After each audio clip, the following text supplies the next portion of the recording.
Hey everyone, I'm Rick Coluccio, and you're listening to the Recruiting EQ podcast. Today's episode is episode number 99, which we have titled "Have You Considered a Franchise?" Now I have a character limit, so it probably was going to be Have you considered a recruiting franchise as well? Since a lot of people are in recruiting, we've got our special guest, Rich Potter. Rich, how are you?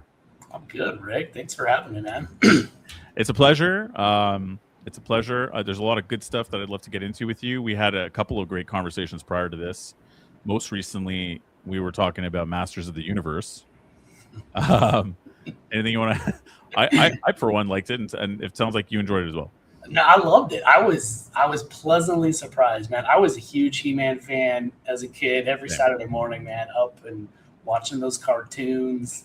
It was definitely that, and I think Teenage Mutant Ninja Turtles were my top two, right?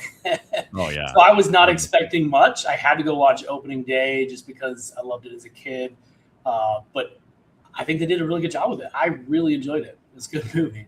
Yeah, like they decided to the way they leaned into the humor. I thought was great, and I didn't expect it to work because it's such a kid's show. I don't know if you've rewatched any of the old episodes for fun on YouTube. No, I have, and it's so for kids, right? Like, how do you make a real movie? He-Man's always stopping the action to be like, and kids, that's why you don't lie. You know what I mean? Like, how are you gonna like? It's great for kids programming, but what are you gonna do with this in a movie, right? He's such a cheesy kind of guy. He's super buff and super cheesy. Oh, and they super leaned into that, man. They leaned into it hard, and it worked. Yeah, to try to explain that all of this is like a guy who is stunted 10-year-old invented all this kind of thing was brilliant. Anyway, I had to drag my wife with me, kicking and screaming. She did not want to go watch it, but she did for me, and she enjoyed it too. So yeah, 100%. My wife came as a favor to me because she had chose the last one. This was my choice, and I was fully expecting for her to like make fun of me for it forever. But no, she also was like, no, you know what? That was actually sincerely not bad. Yeah. Sincerely not bad. Well, that's cool. So before we get into franchises and all that kind of stuff, can you let people listening know a little bit about who you are and what you do now? Yeah. So I live in Phoenix, Arizona. I'm a franchise consultant. I'm really a business owner of all types. I've been self-employed now for about 10 years and still own and operate one of my original businesses that I started back when I was in corporate. E-commerce business. So I have my office manager that runs the day-to-day for that. I'm at my warehouse most days if they need my help, but I'm running my franchise brokerage now. So I help people start businesses through smart franchising and then some different like little business opportunities that I represent as well. So I love helping people start their own business. And it used to be helping coach and consult in like the Amazon e-commerce space for a while. Right. And, we can kind of get into how that all kind of turned into what it is today. But, I really enjoy helping people get into business through franchising. I think it's a great way for a lot of people to get into business. Yeah, agreed. And I think that part of the reason why I was really interested in having this chat and getting into it on the podcast is because I think that with recruitment, even if it's not a recruitment franchise, when you really get into it, people to talk about like what their short and long-term career goals are, there are a lot of people who aren't even really sure what to do anymore or what's possible for them because it's been such a confusing time of great change from COVID to obviously AI coming into the mix. And it really drastically changes depending what age the person is. If you're talking to someone who's in Gen Z, they might be super cynical, being like, yeah, I'm never going to afford a house anyway, so I'll do little gigs here and there and just travel, and like life's too short, let's just do this. So there's a weird balance between like the gig economy, the traditional job market, which is obviously still very much the main thing, but shrinking away with all the layoffs. It's a confusing landscape out there. How do you feel about that? Is that part of the discussions you have with people, and like what's your feeling on people who are looking for options? Yeah, no, I completely agree with that. That gig economy definitely affects a lot of things. Right now AI is causing a lot of unemployment, and it's the older generation. You and I are about 45 years old. We're at that, like, we're like right in the middle of that, right? Like the older generation, I think they're the ones that are being affected by AI a little bit more with the layoffs, it's a perfect time to combat that with business ownership. I think that's I think it's a great way to transition and to kind of protect yourself from the mass unemployment that's coming is business ownership. We're seeing a lot of the younger kids do it too. Like, I mean, I've helped people in their 30s get into franchises as well. So, it's kind of for everybody, it really, of all ages. But yeah, it's just kind of a strange time with all of that stuff. It is a strange time, and I have to imagine that, even before a lot of these issues have happened with the economy and with COVID, the projections of a huge demographic of older individuals who are in the baby boomer generation, we're going to be aiming at retirement age around 2027 to 2030, like a giant number, an absurd number in the millions of people, which we've never seen that happen before. This many people reaching retirement age, and a lot of them are in rather senior positions. And the more I talk to people in my job of speaking to business owners and recruitment or whatever, it doesn't seem like there's a lot of really robust succession planning where there's like, oh yeah, we know exactly what we're doing. All the C-level people are pretty much like, it's far, far from that. So there's also this weird sense that there's going to be a lot of people are being sort of exited even in recruiting companies and others, because it doesn't even really make sense to keep these very senior salaried people who aren't affecting bottom line in the minds of consulting firms, right? So there's even a lot of very senior people who aren't at retirement age and were maybe the president of a company who are effectively being phased out. And I wonder, you know what I mean? I wonder if this is even a solution for them instead of starting somewhere from total scratch. Yeah, I think it is. And that's probably where the vast majority of my clients and candidates come from. Is that pool of they were exited or they feel like they're going to be shortly, and the skills that they've developed are perfect for business ownership, but their age and that weird gap, that kind of phase there, makes it really hard to go back in to, the same type of senior leadership that they've been used to for the last 10 years or so, so they're not ready to retire. It's hard to go find that next job and be happy with what they find. And so I see a lot of people turning to business ownership because of that. Yeah, that makes total sense.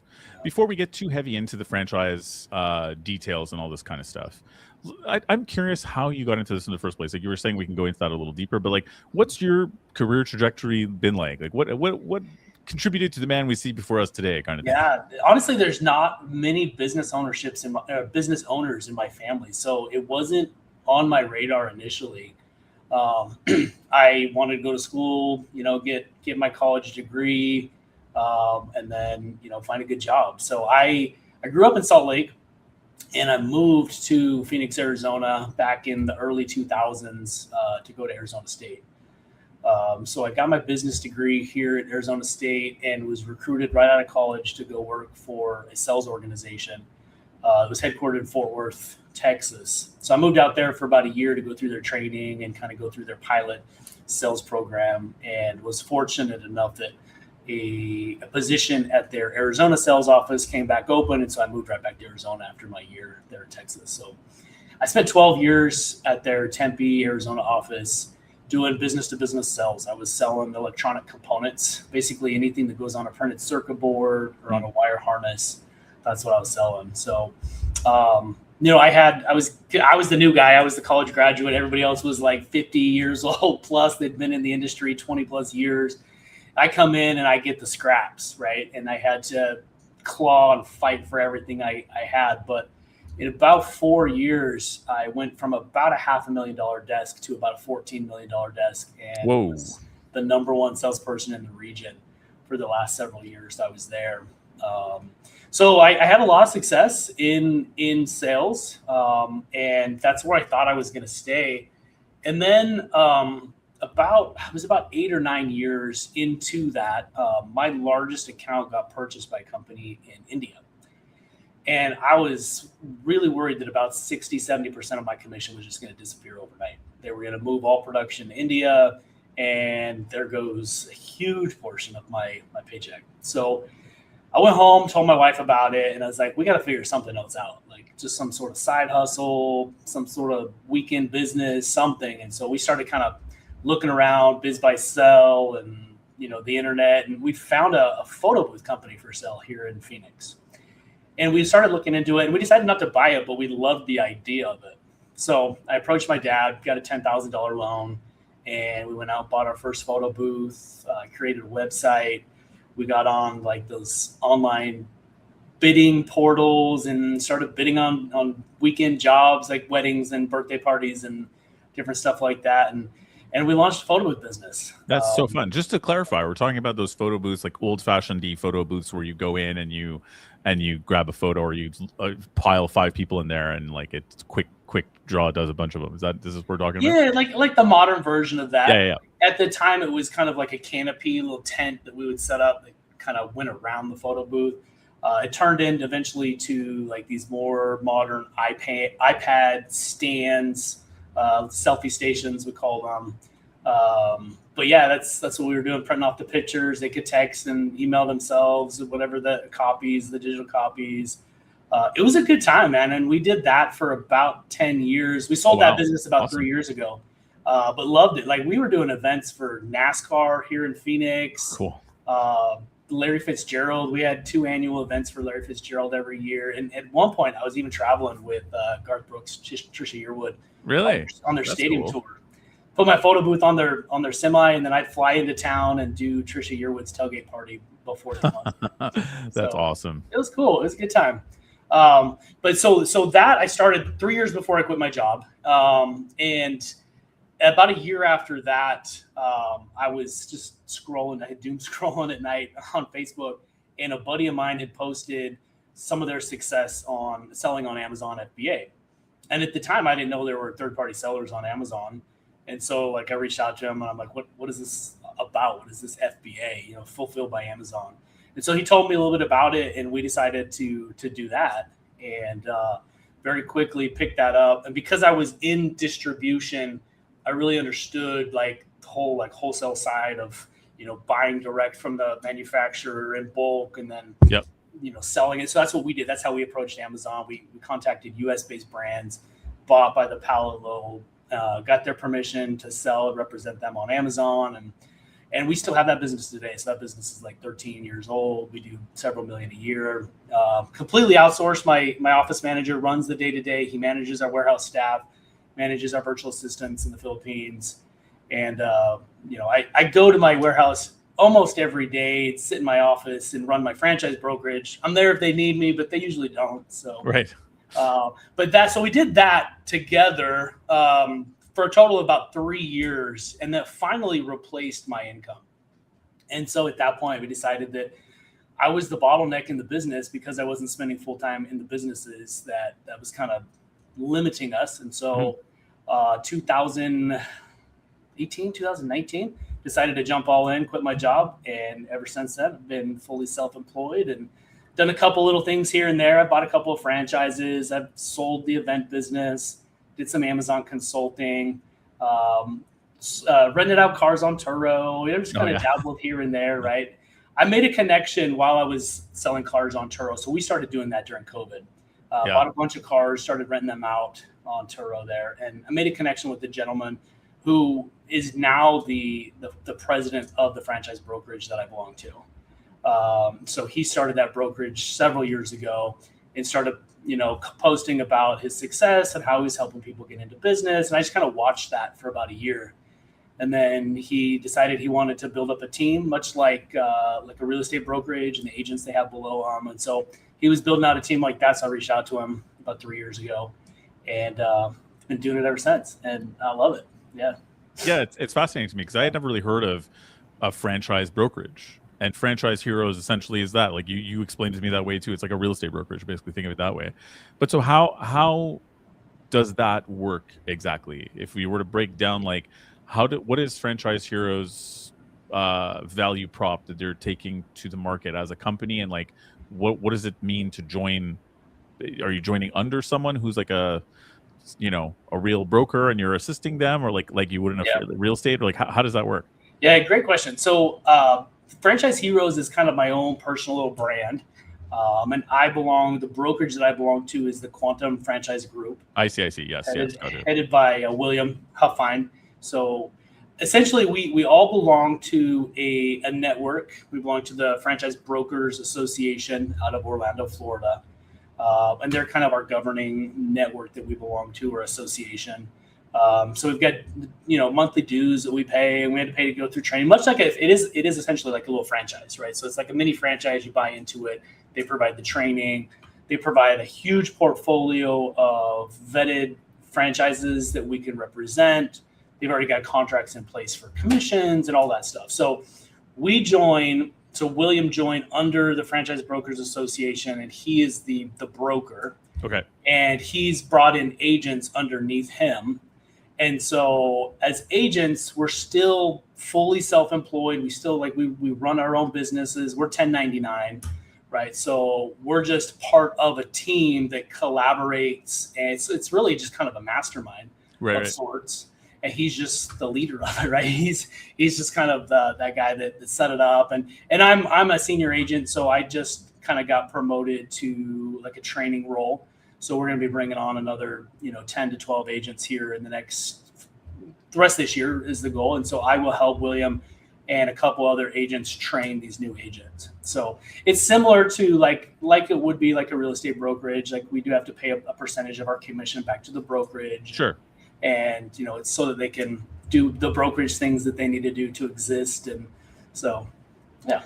Yeah, but I guess you gain do you have like a CRM system that you get through them, or all that kind of stuff? I guess back end support. Yeah, so most of that stuff actually comes through the Franchise Brokers Association. Oh, cool. They the association. CRM and all those tools. Yeah, it's just like a little bit of ongoing training and masterminding comes through the specific brokerage. So you can join as like a solo broker and join directly with the FBA. Just I found a lot of people, and myself included, like it was just nice to be part of a team that can kind of collaborate, and rather than trying to figure it out yourself, we figure it out together. So. Yeah. No, I mean the benefit of having a team is huge, especially if you guys are dialed in together. Like when you're in sales, even just because I find that the toughest thing about sales is just to keep your morale up and your energy up. Yeah, especially when you haven't closed a deal in a few months, right? Absolutely, or even a few days. Like it can be hard, no matter how long it's there. But that's the thing, is right. Like having a team it makes things feel more real, right? Like when you're just doing all the things you need to do in between sales. Yeah. Okay, so what kind of franchises are available? I know there's a million, but and what are the ones that you find people are going for these days? Yeah, good question. So that was one of the things when I got into it, because I've always done, well, like I said, I've done a couple of franchises, but for the most part, a lot of stuff was like startups. And so like what is out there? I've always tried to brainstorm that, like what can I possibly start? And there's so much more than you can possibly imagine. It's crazy, right? So we represent a little over 500 different franchises that are part of our network, but there's over 4,000 franchises in the US. That's a high number. Yeah, it's crazy. And they all kind of fall into about 37 different industries, right? So I think when most people think of franchising, they think of food and beverage, naturally, like McDonald's, Subway.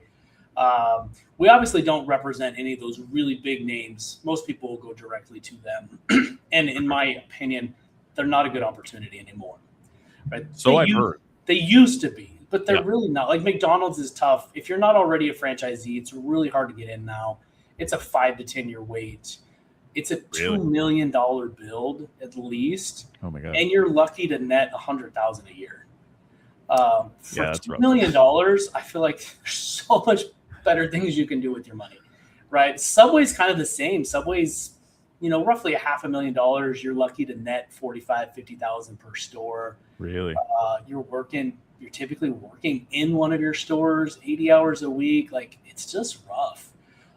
Subway closed, I think, over 300 stores last year. Yeah. And they don't care about territories. Like if someone wants to put another Subway directly across the street from you, they're going to, right? So it's rough. So Sorry, a little tangent there, right? No, But no. so food and beverage, a lot of people think of food and beverage, and there still are some good opportunities in food and beverage.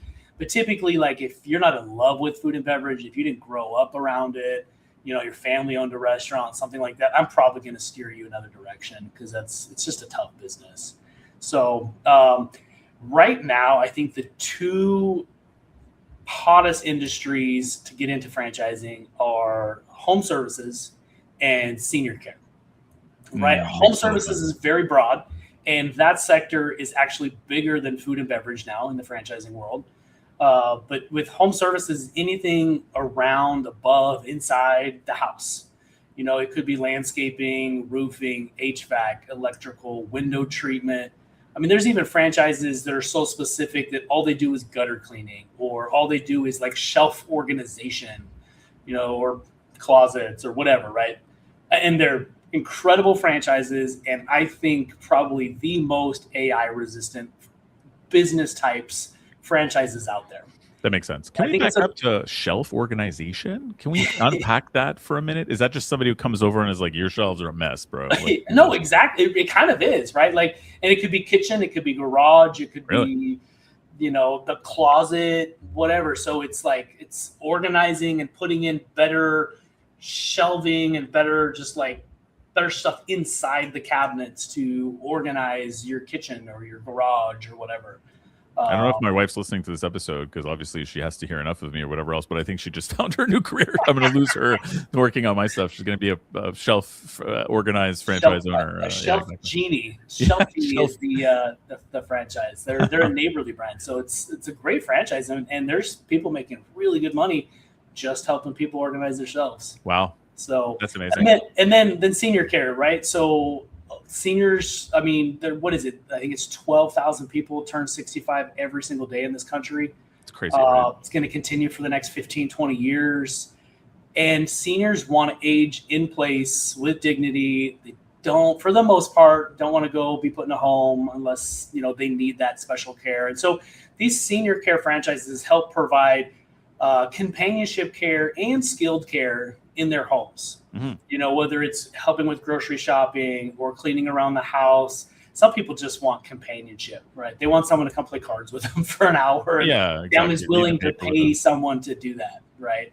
And there's also in senior care a couple other like segments where you can be a senior advisor, placement advisor, where you're helping seniors find the right assisted living facility and get paid a commission from those facilities.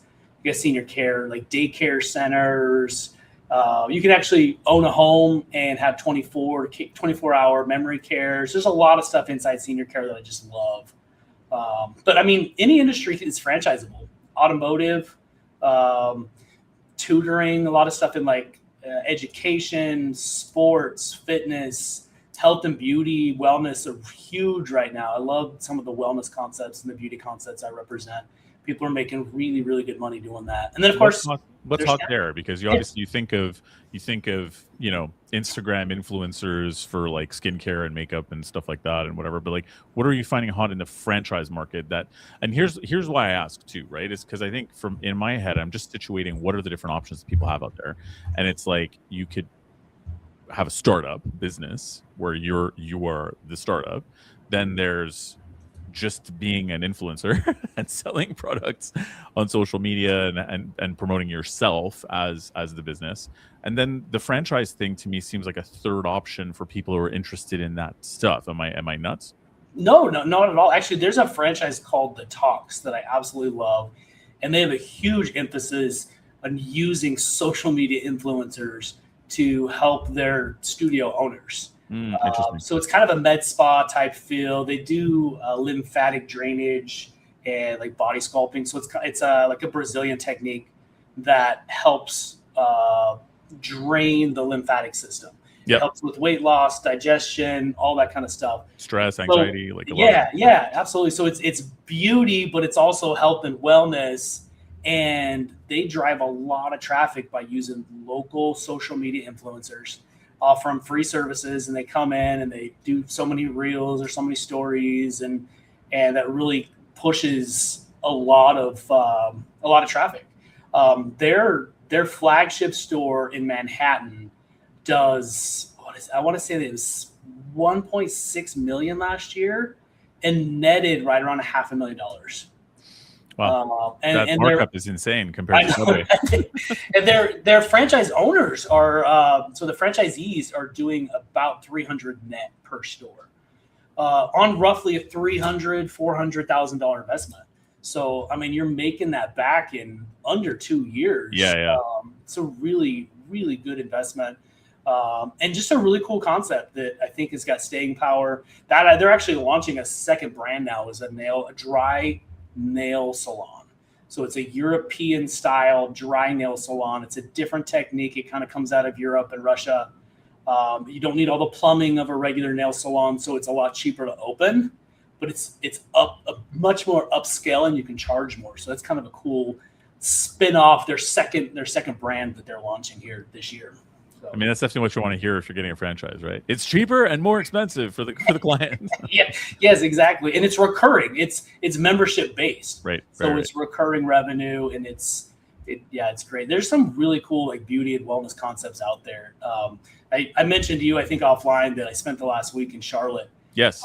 I went to a regional conference that my association puts on once a quarter. There were, I think, 18 franchisors there. One of them was a beauty concept that they're membership based, and they offer like free blowouts. They do cuts, color, nails, hair extensions. I mean, they do so much, and owners are doing really, really well with that concept. That's crazy. Yeah, I really liked it. There's just some cool stuff out there. Yeah. I was surprised to hear that you were telling me about being in Charlotte, that there were so many recruiting franchises there. Yeah, there were 3 staffing and recruiting franchises that showed up. I represent probably I think 7 or 8, and they're all kind of unique. I have like 3 that are kind of your general staffing. I have 2 that do more of like the executive recruitment. Right. I have one that does like virtual assistant recruitment and placing. So like businesses that want offshore talent, cheaper offshore talent, they focus just on that. I've got one that it's really unique. I kind of consider it staffing, but it's like staffing babysitters and nannies. Oh yeah. People, right? So that's kind of unique. I have some that are like specific to the medical industry, and some that are specific to senior care staffing. So yeah, the senior care gamut of it. I'm sorry? Senior care staffing, yeah. Again, right? Big industry. Yeah. Big industry and growing. How does that work then? Let's say just high level for a recruiting franchise, what does somebody need? Just cash investment, or like what are they getting for their investment? Is it just the brand and like the back end ATS? Do they get people to fill jobs? Do they get job orders and they're filling them? Like what's the usual kind of formula for what they need to bring to the table versus what they get from the franchise? Yeah. So with specific to like the ones that just do recruiting, like high level recruiting, right? Like C-suite type stuff, director type stuff. Those ones are typically home based. They're typically don't need staff, at least until you start growing a little bit. It's just, you are the business. Right. The investment range on those is going to be 50 to 100,000 all in. That's going to cover your franchise fee. It's going to cover, any equipment that you might need at the house, software fees. It's going to cover some working capital to be able to, run the business for a few months. And then exactly, like they're going to provide very extensive training. They are kind of looking for people who have spent their career maybe in a certain field, right? And maybe not even necessarily in recruiting in that field, but if you're like an IT professional that, worked several different companies, you went to all the conventions, a ton of people in the industry, you're the perfect recruiter for that industry, right? So they're looking for people to kind of stay in that like industry lane so that you already have the connections and stuff like that, but they're going to train you on how to recruit, the client acquisition part of it. They're going to have all the software, and stuff like that. And I know like when it gets into the staffing side, the staffing, more than like traditional staffing franchises, those ones are going to require a brick and mortar, and they're going to require a little bit of staff, typically 1 to 2 people to start. The nice thing about those ones is they actually provide the payroll funding for you. Yeah, that would be the big thing, right? Because it's obviously that's the difficulty is getting people out on contract. The cash flow is a nightmare if you wanted to do it on your own. Oh, it's huge, right? So some of these franchises, the average locations are doing $4 to $6 million a year.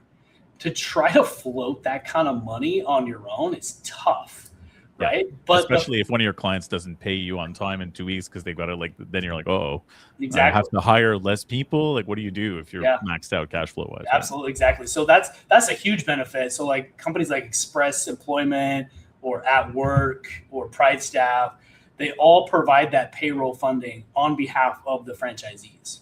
That right there, in and of itself, makes that franchise fee or that royalty that you have to pay, typically a 6 to maybe 8% royalty, makes it totally worth it.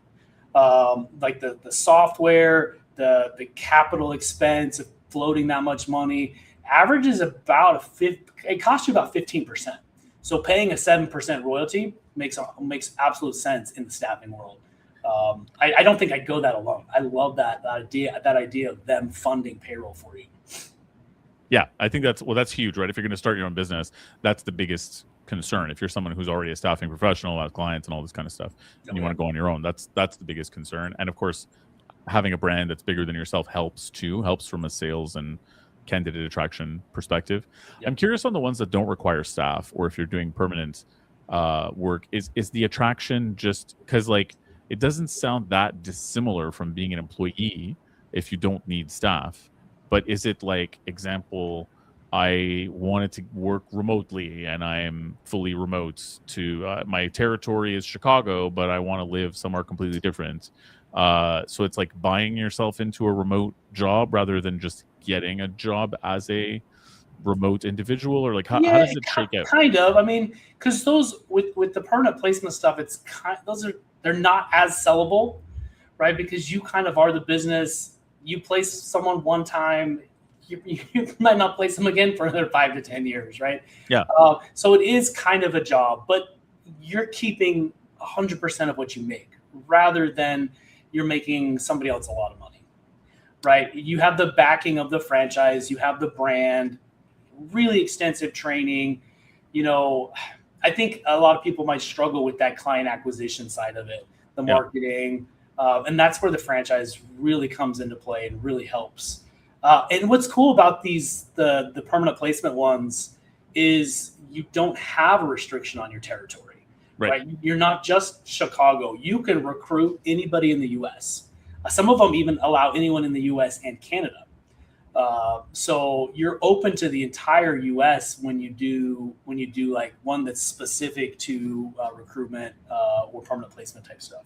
Got you. So like you're buying the brand and the brand recognition, but you still maintain the autonomy to work from anywhere and make your own hours, obviously, and do your own thing and get 100% of it. But what you're paying up front for is that brand recognition and not being on your own. And is there other support that comes with it too, in terms of being in a network of other people that are in the same brands that you can use to help fill jobs, etc.? Yeah, that's a huge part of it too, is the network of help. The business coach that you get that has the weekly coaching calls with you, but also being a part of a network of 100 other owners or 200 other owners. And one of them has over 850 owners, right? So you're part of this network. You guys go to at least one annual conference. You have different either Facebook or Discord groups, masterminds that you're sharing ideas back and forth. That is definitely one of the strengths of franchising, is the networking and just kind of innate inbuilt masterminding that comes with it as well. So you get a lot of great training and support from the franchisor, but then you're also getting additional support and training and networking with other franchisees that is hugely beneficial as well. Yeah, that makes total sense. And I think that the remote thing is very important to some people who are quite senior, but there's been a big return to office. Like, I think this is a route to go for someone who's 2 steps away from maybe starting their own startup because they moved away from a major city during COVID, and now their job is asking people to go back into the office. You know what I mean? And so it's like, what do you do? Do you just start your own thing from scratch, or maybe doing a franchise is a nice middle ground? Yeah. If you want that remote thing, if you want that, kind of do it yourself, the recruiting side is definitely the way that I would go. If you like the office, if you want to help your local community, like the staffing side is the way to go. And you're going to want a different franchise depending on which direction you go. And the staffing ones is what's nice about the staffing ones, you do have to have a small office, but you can also do the recruiting as well.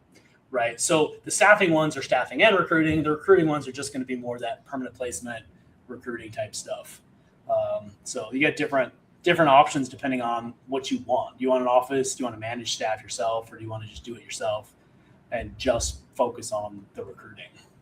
That's awesome. Yeah, I do think it's a great option out there for people. I like in my line of work, there are a lot of people that I speak to who are senior who have been phased out, not because they didn't perform well, but because their layer of upper management, right up to the president in some cases, is being rethought from scratch, or they had a leadership team of 20 people and now it's going to be 5. And so nobody did anything wrong here, but now suddenly they find themselves being like, okay, so what do I do? Apply for jobs now? I was the president of a company with X, and I was like, okay, well, I'm going to apply for this job as what? Sales manager somewhere? So no one wants to see them because they were president. And I know, like, this is a big step down for you. But like, job titles aside, job titles don't mean a lot anymore. No. Not in a universal way. Not like they did in the 80s, 90s, even early 2000s. It's not the same at all anymore. Yeah, and even degrees. I feel the same way about degrees sometimes. They don't mean as much as they used to as well. For sure. I mean, I still think you need a degree to be a doctor, for example, or an electrician or whatever. But yes, I agree with you that like in the white collar world, I mean, Yeah. But so if you're in that position that you just described, I've got several other franchises as well that are not recruiting, that it's basically the same type of format where you can live in a very small market. Your territory is the entire U.S., sometimes entire U.S. and Canada. I got this really cool one that if you've got at least 7 years experience as a director level or above in sales, so sales director, a sales VP, at least 7 years, I've got this like fractional sales VP business opportunity that's incredible. And you start your own fractional sales VP firm. I've got one that's like a cost reduction firm. And these are ones where you don't need to have staff. You can operate from anywhere in the world. And so you've got that nice flexibility. And if you've spent, your career as that C-suite type person, like those types of opportunities are huge, and you maintain your autonomy, but you can like launch a pretty successful consulting firm in some other fields as well. Yeah, like this is something that I think could work for people who want to transition even from staffing or recruiting agencies into consulting. Yeah, because it's not always easy or possible to like go to a big firm and get a job as a consultant if you were like a C-suite level person, like an executive level person in a recruiting firm. It's not always easy to just walk into, I don't know, Gartner or Deloitte or whatever and be like, yeah, give me a job that's similar money or whatever without having to start much lower. So it is interesting for the people who have the means that they could buy their way into doing that and kind of run a franchise desk anyway, even if it's just them. Yeah. But I imagine even the ones who are saying you don't need staff, if it goes well, I assume these people just hire staff. Yeah, absolutely. Yeah. As you build up, you hire staff to take over some of those roles. Yeah. Is there a favorite one that sticks out to you that isn't like favorite because it's a better company, but you're just kind of like, this one just really stood out because it's bonkers or different or whatever? Are we any industry or what do you? Any industry that's a franchise that you're like, get the hell out of town. Yeah. Well, so some of my favorites do require that you're living in a metro of at least 150,000 people to be viable. I've got this restoration franchise that I love called Voda Cleaning and Restoration. So they help people when they've got a flood in their basement, the water pipe breaks, the water heater goes out, something like that, and you've got water in the house. They also do fire and mold mitigation. So I like the restoration space a lot, but I really like this Voda cleaning and restoration. There's a newer one that I'm kind of getting excited about. I actually have a guy in Portland that's going to be buying his 2 territories here in the next couple of weeks. It's a wood rot repair franchise. So Okay. It's interesting because like I live in like the driest area in the US, right? And I always have like either Salt Lake or here in Phoenix, we're very dry. We're like considered a zone 1. So like the driest area in the US. This franchise is not viable where I live, right? And so when I first heard about the franchise, I'm like, I don't get it. But you obviously have places in this country that have a lot of rainfall, have a lot of humidity, and see a lot of wood rot. And this franchise helps you repair it versus replace it. And so you're talking like $1,000 repair versus a $10,000 replace in a lot of cases. And so franchisees are doing really well, making really good money, high net margins on a business like that. I'm kind of excited about that one. I got a moving one that I really like. A lot of the stuff I like is in home services. So yeah, there's some good stuff out there. The home services thing, though, for sure, it doesn't surprise me. I when I was asked you the question, I had nothing in mind, like as to what are the popular ones, but that it would be home services and elder care makes total sense. For obviously, just the aging population is a huge topic of conversation in recruitment and in HR, right? Because like, what are we going to do when X number of millions of people retire and X number of millions of people in the Gen Z bracket are not entering in as big numbers into the traditional workforce, right? So it's a weird problem where jobs, yes, AI will replace people in jobs, but there's going to be a tipping point where it's possible that at least the types of trained, experienced individuals that are required to do certain things will simply just not be in the job market. Like there won't be enough, for sure. Like we're entering into that weird phase. So it's like as it gets, the traditional job market gets chaotic. I mean, do you have people who are just like, yep, I got my first franchise when I was 30 and now I'm on my 4th franchise and that's it. I just do different franchises and that's my life. Yeah, I'm working with a client right now who owns 2 different brands and he's looking for his 3rd. And, he's no older than we are. He's actually looking for his 3rd and 4th, I think, right now.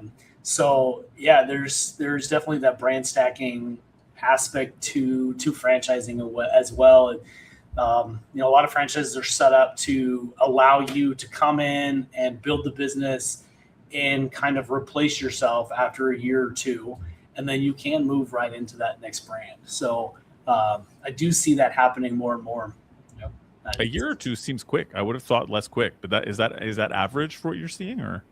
Yeah, about a year or 2 where you can like hire a manager to kind of step in and take your role and manage it. Mm-hmm. Yeah, that's wild. I'd have to imagine that AI is going to be more and more part of what a franchise means.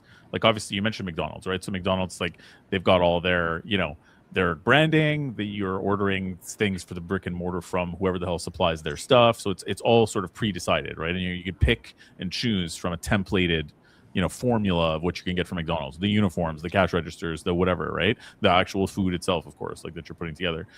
But I have to imagine that for some of these non-brick and mortar agencies, that part of that franchisee kit at some point might be like a bunch of Claude prompts or something so that it works exactly a certain way. It's like, here's all the prompts and then it'll just do all this stuff for you. Yeah. Is that already a conversation, or are we not quite there yet? How is that factoring in? It's evolving. Franchisors are starting to adapt and include AI into their businesses, and I wish it was happening a little bit faster, but it is happening. I do represent one comes to mind. It's more of it's not a franchise, and it's like a business launch opportunity where they help you launch a business for a fee, and then their management team kind of manages the launch in the first 12 months of your business. Allows you to keep your job, and they do a big majority, their management team does a big majority of setting up your business and hiring and training and stuff like that, and then kind of hand it back to you at 12 months. Huh. You're involved as a visionary, you help set the direction, but your involvement's maybe 10, 15 hours a week. But to that point though, like they install 15 AI agents into your business day one. Oh wow. To do a lot of different tasks. So you do have that aspect of, different franchisors or business opportunities that are starting to include agents, prompts that you mentioned. I got one franchise that does window treatment, and they have an AI on their app. So they'll take their tablet into a meeting, and their AI listens to the conversation and then will suggest different window treatments. Right. It makes all the suggestions for you, and like, hey, this is what it says would work based on our conversation. So franchisors are starting to do it. I wish they would incorporate it a little bit faster, but we're seeing it, and I think it's only just going to get bigger and bigger. Yeah, I can picture a day when it's like an AI avatar is just training you on the franchise, like that. It's just telling you it's got all the information, and it's like, welcome to whatever, a HVAC company that you now own. Welcome to the wonderful world of HVAC. Here's how it works. Would you like to hear how HVAC works from scratch, or would you like me to just tell you how to make money? Yeah. No. So that brings up something else too. HVAC, electric. I've seen some of those franchises use AI for like inbound phone calls and stuff like that too as well, and like their chatbots on their website. Yeah. It's a fascinating time. And I think, how are you feeling just based on what you're seeing in the market? And as somebody, I have two questions for you on this topic, but you're someone who has done startups from scratch that are actual startups, and franchises, and now sells franchises to people. So you've sort of been outside of the traditional job market of I applied for a job, I got a job, I'm waiting to get a promotion kind of thing. And that is, I don't want to say it's going away. It's obviously not going away, but it's shrinking a lot. And there's a lot of moving plates now. There's the gig economy. There's people waiting to see how AI is going to change what a job is anymore, even that's on the market or not, that a human does versus what AI does. We're still sort of figuring that out for the next few years. Even in phase one, I'm sure there'll be many phases of that, but like phase one's just now starting of like, okay, humans don't need to do this anymore. Oh no, wait, hang on, we need to hire back a bunch of them because they do. Like every company has done that. Nope, we don't need humans for this. No, wait, sorry, we're so sorry, humans, come back, half of you. You know what I mean? So how is all of this feeling for somebody like yourself who's been sort of on the outside? Do you feel like there's a flood of more people being like, I'm done with this whole getting a job thing, or are we not hit that tipping point yet? Like, how does it feel? Yeah, I do think there is a flood of people who are done with it and are trying to figure out what that means to them, and I don't know. No one's figured it out yet. No, for sure. Absolutely. No, I don't know. Like, I don't think they want to give up on that idea of being able to go get that next job. For the most part, I see a lot of people exploring both options at the same time to kind of see where they land first.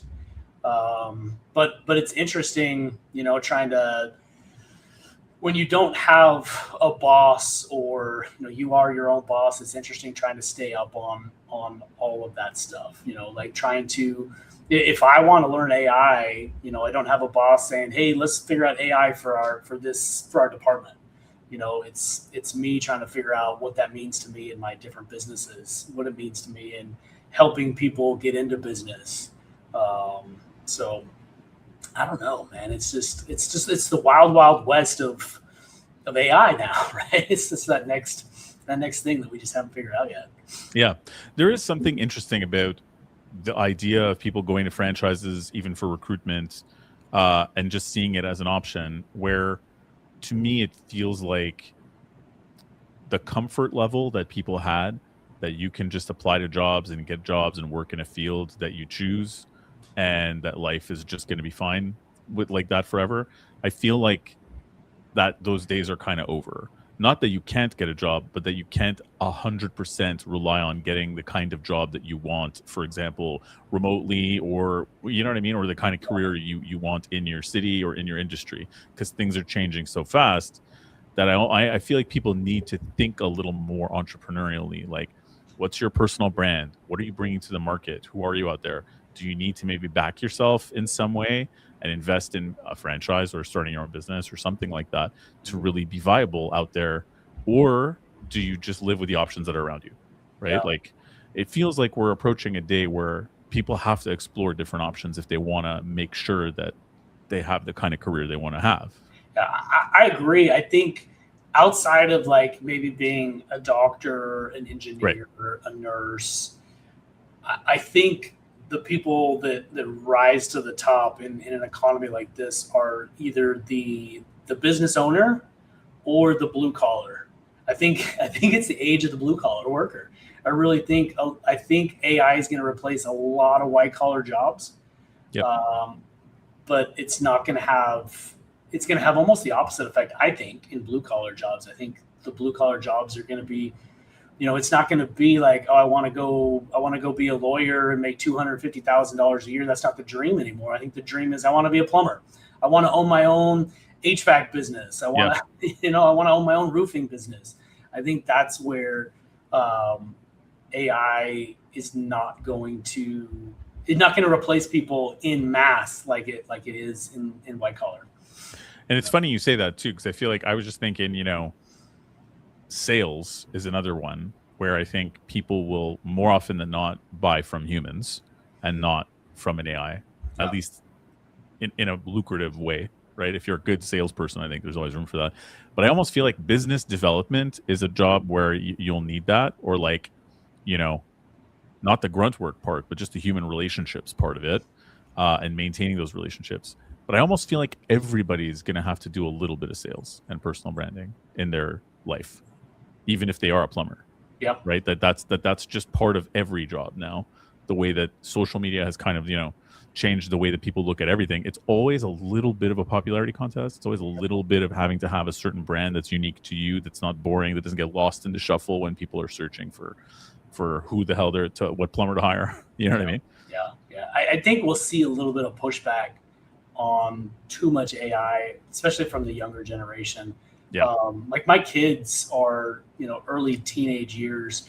I have one, my middle child especially hates AI, right? Really? Like AI videos, AI, yeah. like too much AI. She just she hates it. And it's not just the content, but it's also like the effect on the environment. And absolutely. So I think we're going to see at least a certain demographic that'll push back against all AI. Like even when we get to a point where a Tesla robot can come in and fix your plumbing issues, I think the vast majority of people are going to be like, no, send a real plumber. I don't want a robot in my house fixing this. I want an actual person. Yeah. So I think there's a tipping point where it's like, no, I don't want AI for this. Send me a real person. And I think, like, to your point, like relationship-based stuff is always gonna land on a human, even when an AI can do it. Yeah, that's a very good point. And like you raise a very good point too about the environment as well. Like, I mean, how many giant data centers are we going to build before the real estate to build a big real estate like data center is too expensive for people to say it's worth it, and just be like, no, just use less AI, bro. We're not doing this. Yes, we got to put them in space. We got to put them on the ocean floor. Like people are definitely exploring all those options as well. But for sure. I want to go back to something that you said right at the beginning, which is that you turned your desk in your parts sales job from a $500,000 desk to a $14 million desk. How did you do that? In your words, like what was the big differentiator? How did you become a top biller there? What was it for you? What was the thing? I've always been really efficient. Like I had this ability of just like learning things really fast and finding a way that I can do it typically a lot faster than everybody else. So you were AI basically. I don't know. I wasn't not that good. I would love to do that job again with AI now and see what I could do. But I was always the first to return quotes. I was always the first to call my customer about a new opportunity. I just think I brought a really, really high level of customer service that I didn't have to be the lowest price, but I provided the best, the highest quality, the fastest response. in the world that I was in, a lot of stuff was automotive harnesses. I was selling these like plastic connectors, and a lot of times they were calling me because they needed that part yesterday, right? And so like I would respond immediately, and I would win the job a day or two before my competitor even quoted it, even saw it. Right. So yeah, I think it had a lot to do with like just my speed of response and just always being on the phone with them and just developing that relationship, taking them to lunch, just becoming that top of mind. Like when they need, and it got to a point where like a lot of times they wouldn't even send it out to the others because they knew they were going to get my response faster. And it was at least in the ballpark of the price they needed, and they were going to go with me anyway. So it got to a point where they just always sent it to me. Yeah, that's amazing. It's like it does so many things when you can do that, right? When you can show competence and quick decision making and being on top of it and giving people, not sacrificing the quality of the customer service, but being really on top of it really quick and just doing stuff quickly. I feel like the multitasking approach, really, that's where people lose out, right? Is they're like, I'm gonna do, like, they time block things to say, okay, I need to do 100 calls and 100 emails and 100 LinkedIn messages, and I need then to write these things, whatever else. So I'm going to do all this on one day, and the next day I'm going to respond to all these, and then but then it's 3 days since you've done that other thing, right? As opposed to seeing something through the steps and just finishing it and then moving on to the next thing. Is that kind of part of your ethos of, is it like the focus and finish the follow through before you move on to the next thing? Yeah. So like, I have a pretty regimented schedule when it comes to like my outreach and my lead generation. And it's kind of that, for me, it's not like trying to do it all in one day. It's doing blocks of it every single day. Right. So it's 30 LinkedIn outreaches first thing in the morning, responding to the ones from the day before. And then the next one is like looking at my lead portal and contacting all of those. And it's just one after another after another. But it's this consistency of doing it every single day. And it's doing a little bit of it every day rather than trying to do it all of it on one day and then the next thing on the next day. But yeah, it's the consistency of doing the portion every day. Yeah, that's awesome. And that's great advice. That consistency is the hardest thing to keep up when you're in sales, for sure. Oh, yeah, for sure. Yep. Well, thank you very much, Rich. We're already approaching time somehow. But time flies when you're talking about franchises, I guess, which is great. So if people want to consider a franchise and they want to reach out to you, where are they best to contact you? Either through LinkedIn or, find me on my website. So I'm Rich Potter on LinkedIn, pretty easy to find there. And franchiseheroes.co is my website. So I got a contact form there, my email, my phone number, all that stuff can be found on my website pretty easily. Yes. And Rich, if you're watching this on LinkedIn, Rich will be there. His profile will be linked to this event. So feel free to get him there. Awesome. Yeah. I mean, anybody who's listening to this after the fact as well, you can feel free to reach out to me directly if that helps, and I'll put you in touch with Rich. Definitely worth a conversation, especially for people in recruiting, right, who are thinking of making that leap to entrepreneurship. Makes sense to sort of weigh the pros and cons of going fully on your own and doing a startup versus seeing what's out there for franchises. Yep. So I thank you for... And back to that real estate agent analogy, like my consulting is free as well. Like I don't charge anything to work with me. So whether it takes us 2 months or 2 years to find that right franchise, I don't charge you anything to work with me. And it doesn't cost you anything different with the franchisor either. So yeah, which is amazing. Yeah. So yeah, check it out with Rich. Thanks everybody for being here, and hope to see you next week. Thanks, Rick. Thanks a lot. Take care, Rich.